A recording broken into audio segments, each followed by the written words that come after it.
مرگ من روز فرا خواهد رسید، در بهاری رفشن از امواج نور.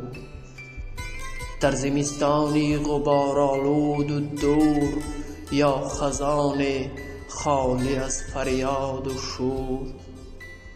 مرگ من روز فرا خواهد رسید، روزی از این تلخ و شیرین روزها. روزی پوچی همچو روزان دیگر، سایه از امروزها دیروزها. دیدگانم همچو دالان‌های تار، گونه هایم همچو مرمرهای سرد.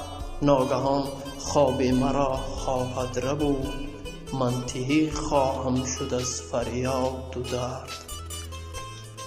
میخزند آرام روی دفترم، دستهایم فارغ از افسون شعر.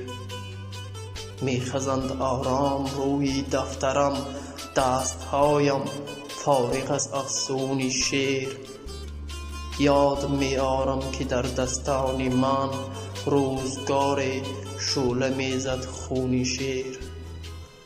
خاک میخواند مرا هر دم به خویش، خاک میخواند مرا هر دم به خویش. میرسند از ره که در خاکم نهند.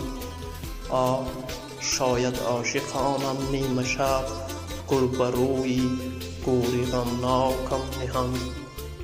آه شاید عاشقانم نیمه شب، گل بر روی گوری غمناکم نهند. لیک دیگر پیکری سردی مرا می فشارد خاک دامنگیر خاک.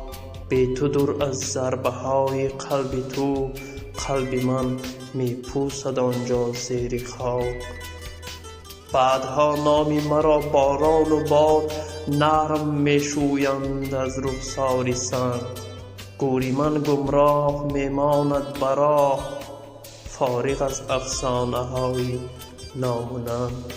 گوری من گمراه می ماند به راه، فارغ از افسانه های نام و ننگ. مرگ من روز فرا خواهد رسید، در بهاری رفشن از امواج نور. در بهاری رفشن از امواج نور.